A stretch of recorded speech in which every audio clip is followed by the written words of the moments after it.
now that we have a basic project set up, let's look at the design of it.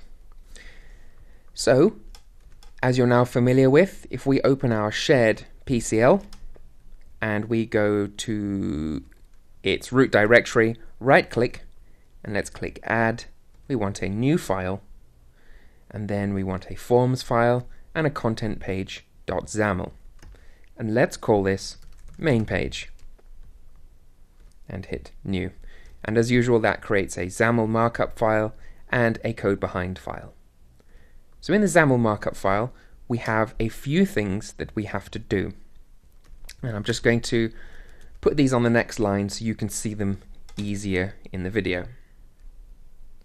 And the first thing we have to do on our main page is we have to give it a title, of course. So title is equal to just do it x10. Then we come down to our content. And as we need 10 items in this to-do app, we need to create a list view, or a table view as it's called in iOS. So let's go ahead and do that. Type open bracket list view, and then we need a name for it, and we will just call this list view quite simply. And then what we need is an item selected event, and this is going to fire off an event that's contained in the code behind this whenever an item on the list view is actually clicked. So we will call this on item selected. And then this is optional, but we can give it a row height. And because we only have 10 lines, we don't want to squeeze them in so it only fills half the screen. So we can be generous with our row height, and let's say 120 for that. And then close our bracket and close the tag, and then create some space inside there. So that's the basic list view loaded. Now we need a template for it.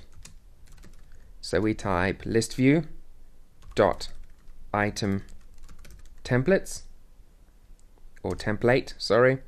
Close your brackets and close off the tags. And I'm just going to indent this so it's easier to read.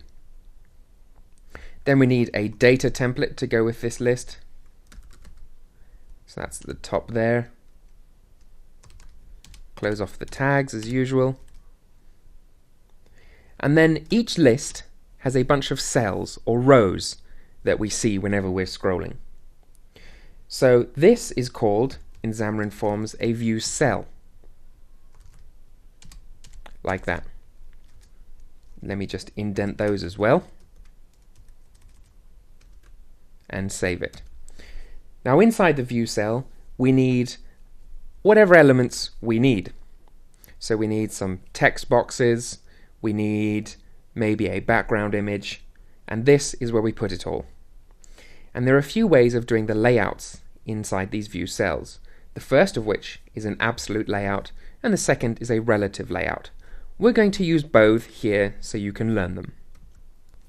So type open brackets absolute layout, and then we have to give this a property of is clip to bounds equal to true. And that means if we have an image that's too big for the cell, if it goes outside of the cell, if we don't have this set to true, then it will show below the cell. And we don't want that to happen. We want it to clip to the size of the cell or the row. Then we need to have some bounds for this absolute layout. And we do that by saying absolute layout, I can't spell today, dot layout bounds is equal to 1, 1, 1, 1. And that just means that it fills up its entire container. So the first two values are the position. If I gave a position of 0.5, it would go to halfway across the screen. But we want this to maximize everything. Then we need some layout flags, and don't worry about these for now. Dot flags, dot layout flags is equal to all. I'll go into that a bit later on. And then of course we want to close our absolute layout tag and drop that down a few levels. Okay, now we have a layout ready to go. Let's put in some actual elements. And the first one we need is a nice background image. So let's have image, and in Xamarin Forms it's really simple to put this in. We say source is equal to, and then I just going to call this bg.jpg.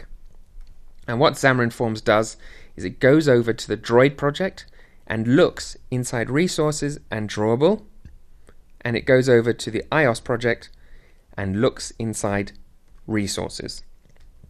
So we want to drop this image into those two folders, and we'll do that in a minute when I finish typing here. So for this image we need an aspect ratio, and we want this to fill our container. And then we want to have an opacity, and this just means how see-through is it. And what we're going to do here is we're going to introduce you to the binding concept. So if you open curly braces and type binding with a capital B, and then I'm going to say alpha close curly braces. This binding is a keyword that Xamarin Forms looks at and says, okay, I'm going to take the next word, which is alpha, as the property that I'm going to assign to this opacity. So this is going to start introducing us to variables that are in the code behind the XAML. And once you've done that, let's / and close it off. Let's add that image to our folders. So come over to your Android project.drawable, right click add files. Let me see if I can remember where I've put this. I think it's in my iCloud, Xamarin Forms course. There we go, bg.jpg, and copy it in. And then do the same with resources. Add files, bg.jpg. Of course, I will include this in the resources section of this lecture. So over on the right hand side, if you're watching on Udemy, click on the resources tab. You can also have these images stored in your PCL, but it's a little more complicated, and I'd advise just to store them in the Droid and iOS projects. Okay, let's move on with the rest of our layout. So the next thing we have to create is some text, because a to-do list is rubbish without text. And to do that, we're going to have a stack layout, which is a relative layout. And we're going to put some padding into it, equals, and this goes from the left-hand side, top, right, bottom. So we can say 10, 10, 0, 0. And then we need some horizontal options for this. And that's just where we're going to place it. And we want to place it at the beginning, which is start and expand. And we need an orientation so it knows how to stack things. And this is just going to be vertical. Close off the brackets and then drop that tag down. Now we're ready to put our basic elements in, and that is a label with some text equals to, and then again in here we are going to bind something. So to do that we say binding title. It's going to go look for the title variable. And we want to align this in the Y. So we're just going to put this in the center. So it takes whatever text is there and puts it in the center of the box. And then we need, oh, I've forgotten equals. There we go. And then we need some horizontal options. And we want to put this at the start of the container. Let's give it some nice things. Let's have a font size equal to medium. And we need a text color equal to white, because the background is actually a dark green, so that fits nicely. And close it off. We need one last label, which is the actual content of our to-do item. So we can say label text is equal to another binding content. And let's have some Y alignments on this, which is center as well. Let's have a font size, and because this is going to be more text than the above one, we're going to make this smaller, and of course we want our color again to be white so it's readable. And then close that off. Right, that completes the layout of our app. Let's assign it to the main app page. So let's open justdoitx10.cs, and inside here remove all of this boilerplate code. So the main page and this, and then we need a new main page, and before we would have just said I would like you to say new main page, but this time we're going to have some navigation in this app, and that means we first have to set this page as a navigation page. So that's very important, otherwise your navigations won't work in the future. Then open our brackets, and it asks us for a page root. So this is going to be a new main page, and then put those in. And do we need one more bracket? Yes, we do. And then we can give it some properties. So inside curly braces we can write some things in here. The first one is we want to have the text color of the top bar. So we say bar text color is equal to, or rather is equal to, color dot white. And then we need the bar background color, and we're going to set this to roughly the same color green as we have in our background images. And to do that we say color dot from hex, and this allows us to put in a hex string, which if you've done any web programming you'll know what this is.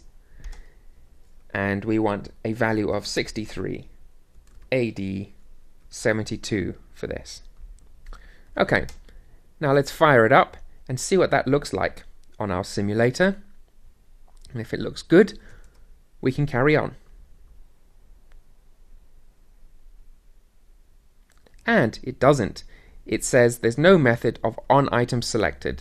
So it's complaining that we haven't actually installed that method. And if you recall, it was way up here on item selected. So let's just do that now, seeing as we're here. Let's go to main page dot XAML, and then inside here we're going to put our method in. And we will start with a public, and we'll need to make this async, but we'll look at that later. Void on item selected, and then we need an object to go with that as sender, and then we need selected item changed event args, that's a mouthful, E, and that's the blueprint for this. So now when I hit play, it shouldn't complain that we don't have this method. And there we have it. And if you'll notice, we don't actually have any images in here, even though we've specified it. And that's because we haven't assigned any cells yet or any data to it, so that's fine. But you'll notice at the top bar we have this green background and the white text, which is perfect. It's just what we need.